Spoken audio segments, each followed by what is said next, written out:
देखिए फोटो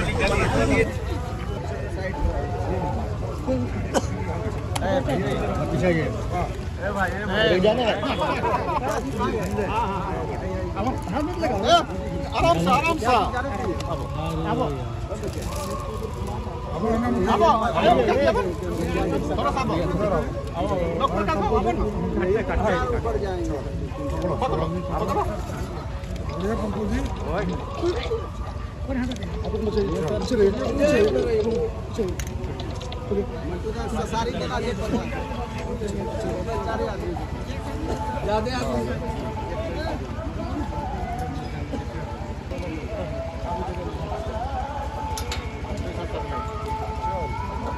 हटाइए मंटी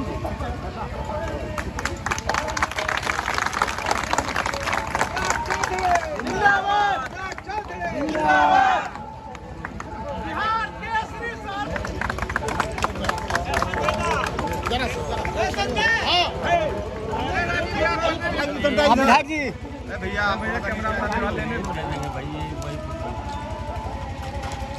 चलिए ले जाना है उनको बताइए क्या कैसे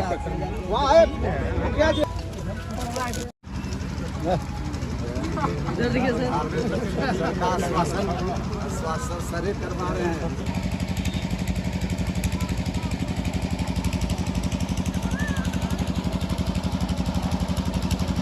गर्दा उड़ा है गर्दा उड़ा ले लो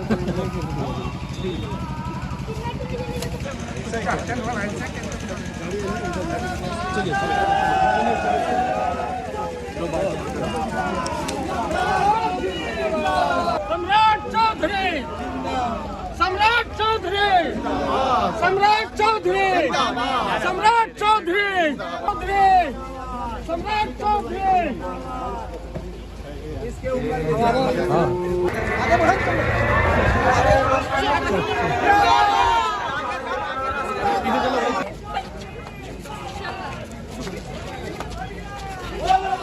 चलो पीछे रहे सम्राट चौधरी सम्राट चौधरी सम्राट चौधरी जय मां काली जय मां काली जय मां काली। उधर सबको नहीं जाना है भाई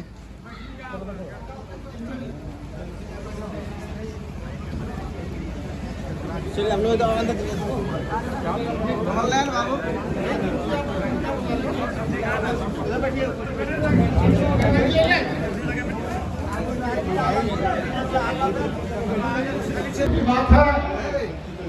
बिहार के प्रथम मुख्यमंत्री प्रतिमा का आज अनावरण बिहार सरकार के मुंगेर विधायक कुमार प्रणील जी श्री कृष्ण बाबू अमर रहे अमर रहे अमर रहे। आज श्री कृष्ण बाबू के मूर्ति के अनावरण में इस मंच पर उपस्थित मुंगेर के लोकप्रिय विधायक प्रणय कुमार जी, तारापुर के माननीय पूर्व विधायक वरिष्ठ साथी आदरणीय राजीव जी, जनता दल यूनाइटेड के नेता और इसी इलाके के रहने वाले आदरणीय लोक प्रकाश सिंह जी, आदरणीय मिथिलेश बाबू को, नौजवान साथियों, ये हमारे लिए ऐतिहासिक दिन है कि हमारे जो गौरवशाली इतिहास जिसने इस देश को आजादी कराने में अपना योगदान दिया, एक स्वतंत्रता सेनानी के मूर्ति के अनावरण के मौके पर हमको आने का मौका मिला, जिसने भारत की आजादी के लिए इस देश में काला पानी तक सजा सहने का काम किया। भारत छोड़ो आंदोलन में बापू के साथ सहयोगी बनकर काम किया। मुंगेर जिला परिषद के अध्यक्ष के तौर पर काम किया 3 बार आजादी के पहले विधायक के तौर पर और प्रधानमंत्री के तौर पर काम किया और आजादी के बाद इसी तारापुर के दूसरे हिस्से खड़गपुर में विधायक बनकर काम किया। उनके मूर्ति का अनावरण करने का मौका मिला। मैं सर्वप्रथम उनके चरणों में श्रद्धा सुमन अर्पित करके अपनी बातों को आरंभ करता हूं। और स्वाभाविक है, मैं जीवन में 2 मुख्यमंत्रियों को बार बार याद करता हूं। एक श्री बाबू, जिसने आज से लगभग 75 वर्ष पूर्व भारत को और इस बिहार को कैसे स्थापित किया जा सकता है उसकी कल्पना की। कहां उद्योग लग सकते हैं, कहां पुल बन सकता है, कहां डैम बन सकता है, पूरी कल्पना की। और दूसरे मुख्यमंत्री नीतीश कुमार जी, जिसने 20 वर्षों में बिहार की शकल और सूरत बदलने का काम किया। इसलिए 1952 से लेकर 1961 तक आदरणीय श्री बाबू मुख्यमंत्री रहे। उसके बाद कोई मुख्यमंत्री यदि काम किया तो वो नीतीश कुमार ही हुए, दूसरा कोई मुख्यमंत्री काम नहीं किया। हमने राजनीति किया, इससे मैं डिफर नहीं। कर्पूरी ठाकुर जी ने भी सामाजिक न्याय का काम किया, नीचे गरीबों की चिंता किया। जब आप लोगों ने मेरी माता जी को यहाँ से चुनाव जिताया था तो तारापुर के कृपा से ही मैं पहली बार मंत्री बना था। ये भी हमको याद है साथियों, मैं कभी तारापुर को नहीं भूल सकता हूँ। तो वो दिन भी याद है। और अब तो 27 साल हो गया बिहार की राजनीति में काम करते। मैं एक एक समस्या को समझता हूं, लेकिन आज मुझे गर्व है कि तारापुर का बेटा हूं और बिहार की राजनीति में काम कर रहा हूं। पार्टी ने जो दायित्व दिया है लगातार उस पर काम करता हूं। और मोदी जी, अमित शाह जी और नड्डा जी, अब तो नितिन नवीन जी हमारे भाई बिहार के राष्ट्रीय अध्यक्ष हो गए। जो दायित्व मिलता है उस काम को करता हूं। और नीतीश कुमार जी के नेतृत्व में कैसे और सुशासन हो और व्यवस्थित हो सके, अपराध मुक्त बिहार हो सके। और आज आपको स्वस्थ करते हैं कि समय से पूर्व 2027 तक पानी पहुंचाना है, लेकिन हम लोगों ने इंजीनियर को कहा है ऐसी व्यवस्था करो कि हर हालत में अगले मार्च से पहले गंगा से पानी हलमना डैम तक पहुंच जाए, जिससे कि लोगों को पर्याप्त पानी मिल सके। इसलिए मैंने सब जगह कहा है पक्कीकरण करो। जो 10 पॉइंट है उधर ज्यादा पक्की की जरूरत है, क्योंकि पानी वहां कम पहुंचता है। और हर हालत में पानी को रिचार्ज करने के लिए गंगा का जो पानी आएगा वो वेस्टेज नहीं जाए, इसकी चिंता करना है। ये हलमना डैम भी पानी आएगा, खड़गपुर झील भी जाएगा। और बाद के दिनों में मैंने कहा है कि पुल्लू डूमर को भी इससे जोड़िए, इस पाइपलाइन को उस डैम में भी ले जाकर उसको भी, उस पूरे इलाके को भी पानी देने का काम किया। कई चीजें हैं, आपके विधायक के तौर पर काम करने का मौका आपने दिया है और इसलिए मैं बहुत समय तो नहीं दे पाता हूं आपके बीच में, लेकिन जब आता हूं तो प्रयास करता हूं कि आपकी बातों को सुनूं, आपकी चिंता करूं। आपके बीच में जो काम बचे हैं, राजीव जी ने, उसके पहले मेवालाल चौधरी जी ने, मेरे पिताजी ने, कई लोगों ने यहाँ काम किए। जिन लोगों का जो काम छूटा है या बचा है वो सारे काम पूरा करने का प्रयास कर रहा हूं, इतना जरूर आश्वस्त करता हूं आपको। कई चीजें अभी होने भी है। फोरलेन का काम शुरू हुआ है, थोड़ा अतिक्रमण मुक्त भी होगा, थोड़ा कष्ट भी होगा, क्योंकि हम अगले 40 वर्ष की बात करते हैं और लोगों को कष्ट होगा, क्योंकि कचरा को सफाई करना है ना, सब तरह का कचरा साफ हो रहा है। मतलब कोई अपराधी भी नहीं बचे और कोई अवैध कब्जा भी नहीं करे, ये ध्यान रखना पड़ेगा। क्योंकि यदि अपने भविष्य को देखना चाहते हैं अपने बच्चों की भविष्य को बनाना चाहते हैं। हम लोग तो जो यहाँ पर जो पीढ़ी है, इसने तो पिछले 50 वर्षों में सही चीजें देख लिया, लेकिन आगे यदि अपने बच्चों के भविष्य, सुंदर इलाका, सुंदर व्यवस्था करनी है तो सड़क भी चौड़ा करना पड़ेगा, 4 लेन बनाना पड़ेगा ना, बनाते ही ना, हाँ नहीं बनाना चाहिए।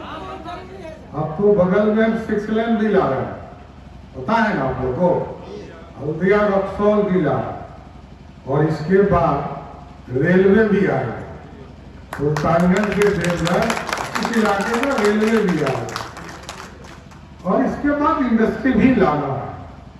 यहाँ पर भी हम लोगों ने 50 एकड़ जमीन इंडस्ट्री डिपार्टमेंट को दिया है, तो स्वाभाविक है फैक्ट्री लगेगा। अभी तो हम खेती करते हैं, और खेती करने के बाद जो उपज होता है उसकी आर्थिक स्थिति थोड़ा कम होता है, इसमें कई दो नहीं। किसान जितना परिश्रम करता है उतना लाभ उसको नहीं मिलता है, लेकिन उद्योग भी इसके साथ जोड़ेंगे। और इस इलाके में मेरी कल्पना है कि हर हालत, क्योंकि अब बगल में एयरपोर्ट, सुल्तानगंज में एयरपोर्ट भी बन रहा, तो अब एयरपोर्ट भी हो गया, 4 लेन भी हो गया, रेलवे लाइन भी हो गया, अब तो इंडस्ट्री न बचा है जिसको यहाँ व्यवस्थित करना है। इसलिए यहाँ जमीन भी 50 एकड़ हमने उपलब्ध कराया है, और भी 200 एकड़ जमीन लगभग असरगंज में अधिग्रहण किया जा रहा है, और भी कई जगह जहां सरकारी जमीन मिले हम लोग को बताइए।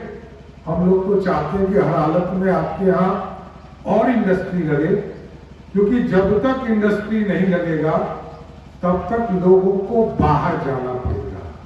और मेरा मानना है कोई क्वालिटी ऑफ एजुकेशन के तहत बाहर जाता हो, अच्छा नौकरी करता हो, हमको कोई दिक्कत नहीं है, लेकिन कोई यदि मजदूरी करने जा रहा है उस पर सख्त ऐतराज है, उसको हर हालत में रोजगार इस बिहार की धरती पर देना हमारा काम है।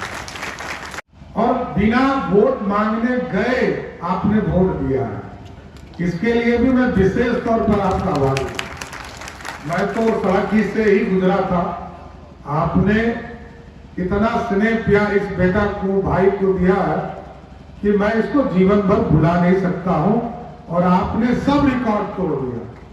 जितना पहले विधायक लोग को वोट आता था, उतना तारापुर में 75 वर्ष की आजादी के बाद सबसे अधिक वोट से चुनाव जिताने का काम किया।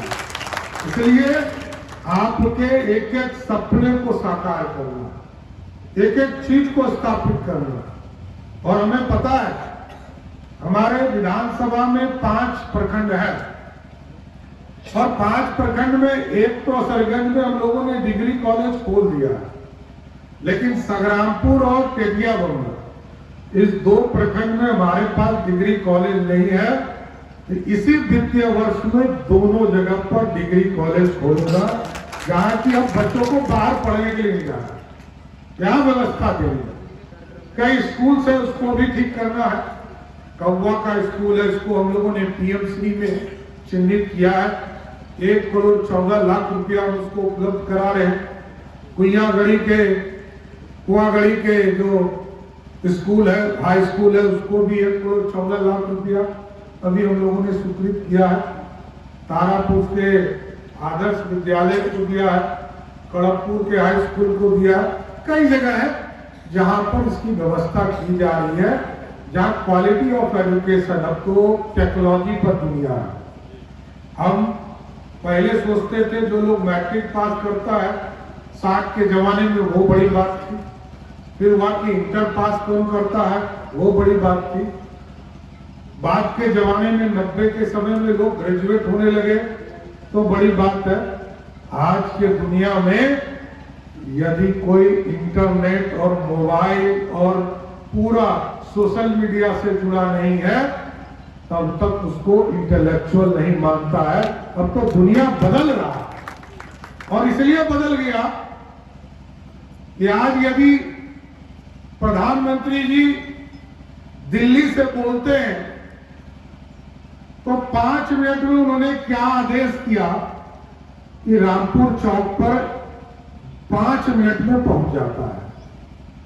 अब तो टेक्नोलॉजी का दौर है साहब, और आपके यहां भी कोई बात होती है, ऐसा नहीं है कि हम आपसे संपर्क में नहीं रह पाते हैं तो हमको नहीं पता। आप एकदम बेफिक्र रहिए। एक एक गांव का तो मैं गृह मंत्री भी हूं ना, सब इलाज भी करता हूं, सब रिपोर्ट भी रखता हूं। कौन थाना वाला गड़बड़ कर रहा है तो सब पता है। समय का इंतजार कीजिए, एक एक आदमी को अंदर में डालूंगा, कोई बाहर छोड़ने वाला नहीं। कौन थानेदार गड़बड़ कर रहा, कौन वीडियो गड़बड़ कर रहा और कौन सीओ गड़बड़ कर रहा है, ये सब सरकार को रिपोर्ट जाना शुरू हो गया है, कोई बचने वाला नहीं है। इसलिए जनता का जो प्रथम जहां आप जाते हैं सबसे पहले वो ब्लॉक और थाना है। इसकी व्यवस्था को और दुरुस्त करूंगा।